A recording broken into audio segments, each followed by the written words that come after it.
오늘 이제 살펴볼 내용이 히브리서 11장이에요. 11장부터 13장까지 내용을 좀 살펴보겠습니다. 크게 이제 제목을 정했는데 히브리서 11장부터 13장까지 내용을 믿음으로 사는 삶, 그리고 이 믿음으로 사는 삶이 어떤 것인지를 세 방면으로 얘기를 해요. 그래서 이 히브리서 11장부터 13장까지의 내용이 어떻게 나왔는지에 대해서 다시 한번 전체적인 구조, 히브리서 전체 구조를 살피고, 그래서 히브리서 11장에서 13장까지가 이런 내용이구나를 이제 캐치할 수 있는 거예요. 자, 한번 정리해 보겠습니다.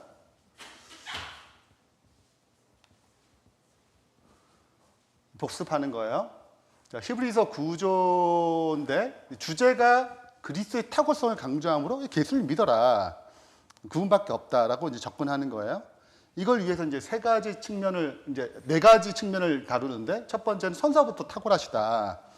그래서 그분이 하나님이 이루신 그 구원을 놓치지 말아라. 그리고 그 다음에는 모세와 여호수아보다 더 탁월하시다. 모세와 여호수아가 가나안 땅 인도하는 거잖아요. 그래서 그 탁월하신 그 하나님 그리스도께서 이끄신다. 가나안 땅까지 이끄신다. 하늘 안식을 줄 때까지 이끄신다. 그리고 5장 10장까지는 제사장부터 탁월하시다. 제사장은 불완전하지만 예수님은, 그 대제사장 예수님은 완전하시다. 자, 그래서 우리를 온전하게 만드실 수 있으시다. 그리고 마지막으로 첫 언약보다 새 언약이 더 탁월하다. 그 중보주이신 그리스도 탁월하다 설명하면서 이제 마침내 그분이 이 모든 걸 이루시고 재림하실 것이다 라고 얘기해요.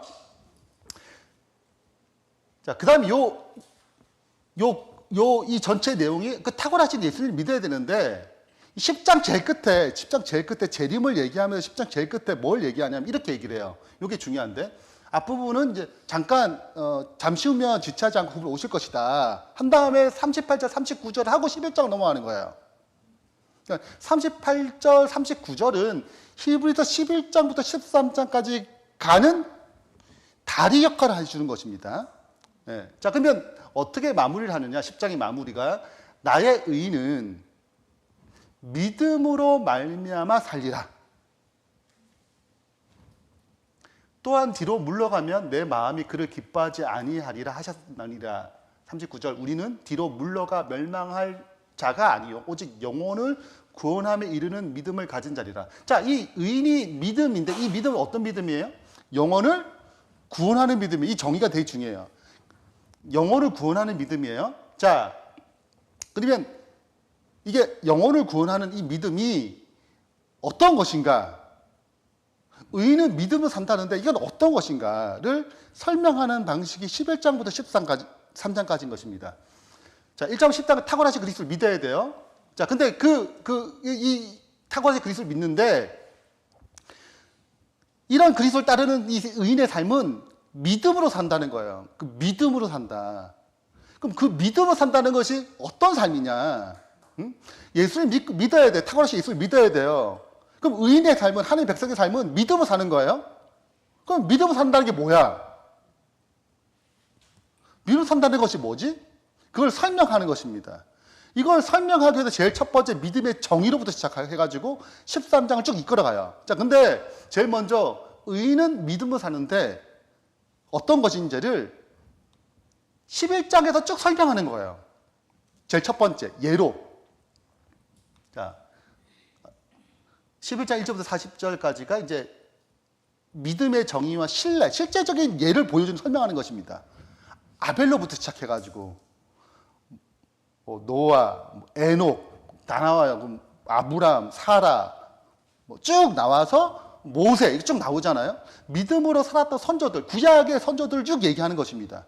자기는 신약의 백성이잖아요. 새언약 시대의 사람이니까 구약의 사람들 살았던 믿음의 선조들이 믿음으로 살았어 라고 쭉 얘기를 해요. 그들의 믿음으로 말했어요. 그냥 말한 게 아니에요. 행동도 믿음으로 행동을 했어요. 약속도 믿음으로 받았고 고난도 믿음으로 견뎠단 말이에요. 이걸 쭉 나열합니다. 대표적인 예가 믿음으로 에녹은 죽음을 보지 않고 옮겨졌어요. 그래서 에녹이 300년 동안 하나님과 동행했잖아요. 믿음으로 모세는 하나님 백성과 함께 고난받기를 잠시 죄악의 낙을 누리는 것보다 더 좋아했어요. 그러니까 죄악의 낙을 선택하지 않고 하나님의 고난을 선택했단 말이죠. 뭐로? 믿음으로. 자, 믿음으로 나라를 이기기도 하며 의를 행하기도 하며 믿음으로 살아난 잉태했어요. 그러니까 지금 다 믿음으로 선전이 이렇게 살았다. 이게 우리가 그리스도를 따르는 삶의 모습이다. 똑같이 이게 이어지는 거죠. 자, 그래서 이제 믿음의 정의와 신뢰를 해요. 믿음의 정의는 설명을 드릴게요. 이제 믿음에 대한 부분들을. 자, 그 다음에 이제 새 방면을 이게 이제 되게 말과 행동 되게 많아요. 뭐 잉태한 것, 뭐 여러 가지가 되게 나라를 이기고 뭐 의를 행하기도 하고 뭐 핍박도 받기도 하고 이 여러 가지 쭉 얘기를 하는데 노아는 방주를 지었고 쭉 얘기를 하면서 딱 세 가지로 정리할 수 있다. 이 얘기를 이 수많은 이야기 믿음의 삶을 세 방면으로 정리할 수 있다는 거예요. 자, 첫 번째가 이 앞부분 나옵니다. 자, 첫 번째는 그 믿음의 주 그분을 계속 동행해야 돼요. 그분을 계속 바라봐야 돼요. 그분을 따라가야 돼. 네, 그분과 교제를 해야 돼요. 그래서 성경 얘기해요. 믿음의 주여 온전케 하시는 예수를 바라보자. 지금 11장을 쭉 얘기하면서 궁극적으로 이들은 그 하나님, 그 주님을 계속 바라보고 동행했다는 거예요. 대표적인 예가 에녹이겠죠.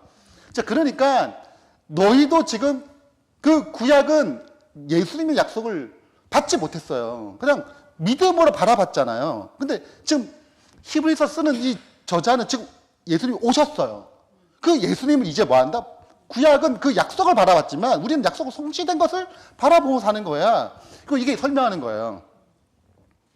자, 이게 따라가야 되는 것입니다. 두 번째 방면이 뭐냐면 이게 이제 하나님과 교제하는 거죠. 그 다음에 두 번째가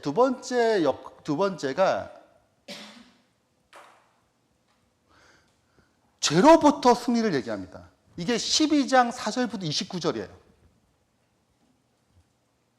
그러니까 믿음으로 사는 삶은 하나님과 교제하는 삶이야. 그분과 함께 바라보며 동행하는 삶이지. 계속 바라보며 같이 살아야 되는 거야.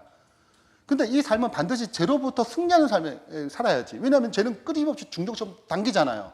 죄의 본성이. 죄를 짓도록. 이거를 이겨야지. 그래서 이거를 해결하는 방식으로 끝까지 나는 굳이 뭐 이렇게 힘들게 싸워야 돼? 이렇게 하는 사람들에게 하나님이 징계가 있다는 거예요. 주님이 징계가 있다는 거예요. 그래서 죄의 분리를 일으키고 거룩의 의의 평강의 열매를 맺게 하겠다는 것이 이 내용입니다. 그 다음에 주님의 진동이 있어요. 이건 죄의 세상에서 분리를 일으킵니다. 네. 그래서 천국의 백성이 되도록 만들어요. 그래서 이 두 가지가 어떤 차이가 있고 어떻게 진행되는지를 다음번에 설명드릴게요.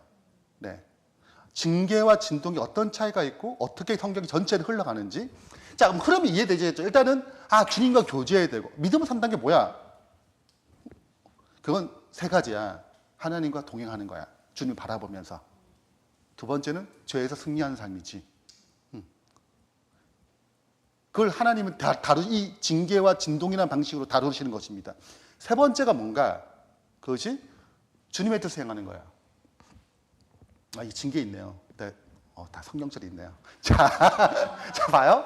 4절의 시작에 너희가 죄와 싸우되 아직 피 흘릴까지 당하지 않고 그냥 있다는 거예요.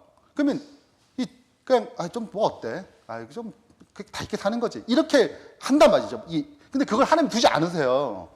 그러니까 하나님께 이거를 사랑하냐 징계한단 말이죠. 자녀가 자꾸 나쁜 짓 해. 자녀가 도둑질하면 괜찮아, 뭐 그럴 수 있지. 이렇게 하세요?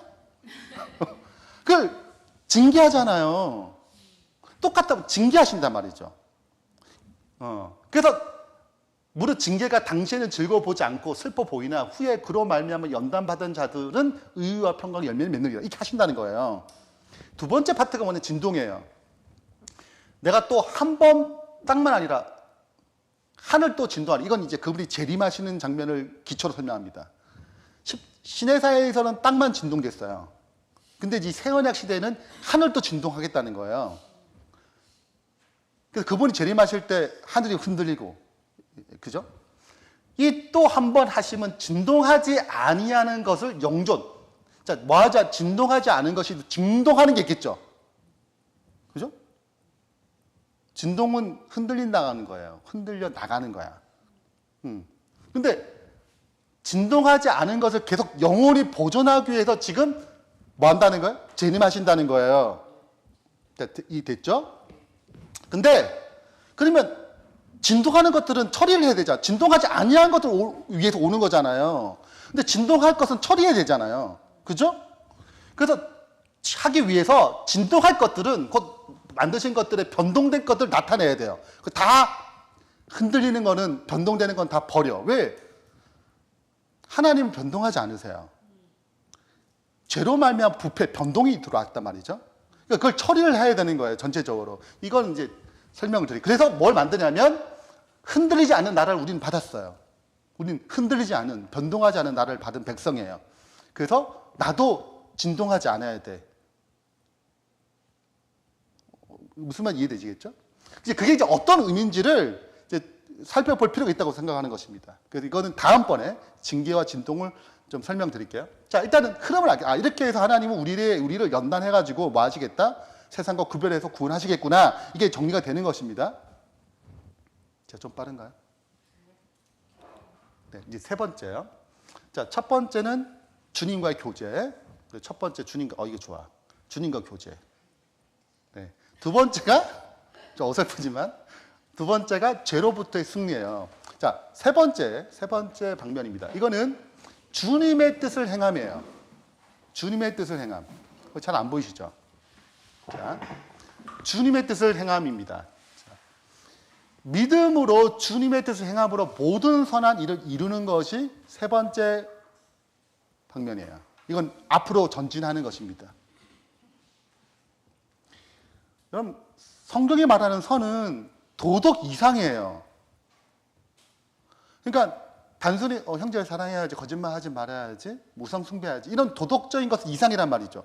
방주를 짓는 게 선이에요? 도덕적인 게 아니잖아요. 방주 짓는 게.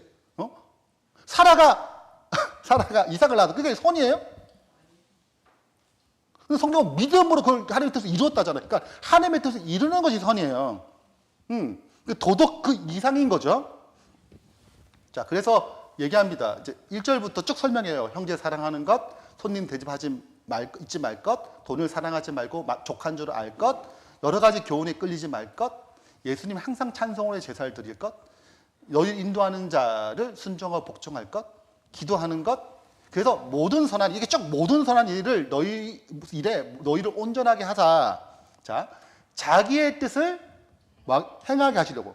자, 그러니까 자기의 뜻을 행하는 것이 뭐예요? 모든 선한 일을 온전하게 만드는 거예요. 그죠? 그러니까 하나님의 뜻이 모든 선한 것을 이루는 것입니다. 근데 그걸 어떻게 이루냐면 그 앞에 즐거운 것을 예수 그리스도 말미암아 우리 가운데 이루기를 원한다. 이것이 이제 예수님 말미암아 이루어질 것이다라고 얘기하는 거예요. 근데 중요한 거는 결국 누구의 뜻을 이루는 거예요? 하나님의 뜻을 이루어가는 거야. 이것이 세 번째 방면입니다. 자, 근데 믿음을 사는 삶은 세 가지예요. 세 가지. 주님과 교제하는 것. 그래서 24시간 주님을 계속 바라보면서 주님과 계속 동행하는 과정.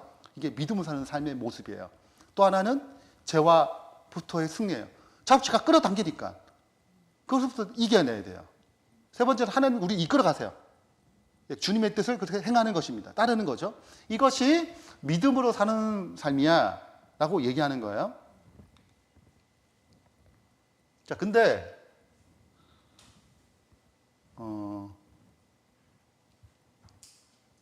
자, 여기까지 일단은 끊어야 돼요. 일단 여기까지 끊어야 돼요. 예, 끊고. 네.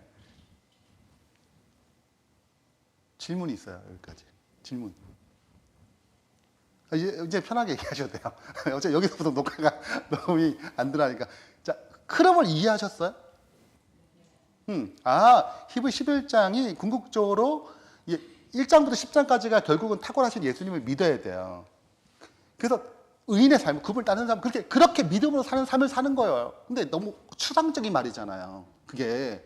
그러니까 사도 바울은 11장부터 13장까지 이것을 세 개의 국면으로 나누어서 설명한 거예요. 왜냐하면 히브리 11장 보니까 되게 많잖아요. 말도 있고 뭐 방주도 짓고 너무 많잖아요. 너무 많은 거라 이거를 크게 세 파트로 구분해서 설명한 거죠. 첫 번째가 주님과의 교제하는 것, 계속 바라보면서. 두 번째는 죄로부터의 승리하는 것. 세 번째는 주님의 뜻을 행함으로 선을 성취하는 것이 이게 믿음으로 사는 삶이야. 그게 다 믿음으로 이루어지는 거지.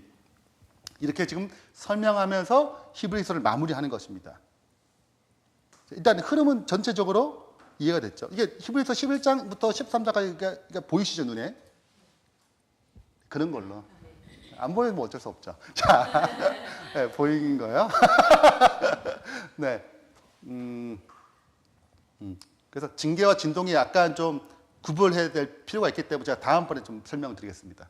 자, 일단은 히브리서 11장부터 13장까지에 대한 전체적인 개념과 구조를 정리했어요. 자, 이제 이걸 전체로 이끌어가는 게 믿음이죠, 믿음. 그죠? 믿음으로 사는 게 믿음이죠, 믿음. 그러니까 이 전체가 믿음으로 주님을 바라보고 믿음으로 징계, 믿음으로 주님의 진동을 이기고 변동하지 않은 나를 받는 것이거든요. 다 믿음으로 선한 일을 하는 거예요. 그러니까 다 믿음으로 다 행했어요. 그러면 믿음이란 게 뭐냐 이거예요. 이게 믿음이 들어가야지 삶이 구현되는 거거든요. 믿음이 들어가야지 무엇이 나타나요, 역사가. 그러니까 믿음이 안 들어가면 어떤 역사도 일어나지 않아요. 그러니까 믿음이 들어가야 되잖아요. 믿음이 굉장히 중요한 거죠. 왜냐하면 이게 뭔가 역사를 드러내게 하는 거니까. 믿음이 없으면 역사가 안 일어나. 아무것도 일어나지 않아요. 하나님의 나라에서는. 그러니까 그분의 나라에서는 믿음을 통해서 그분의 것들이 구현된단 말이죠. 그러면 그 믿음이 뭐냐? 그것이 오늘 이제 다룰 내용입니다.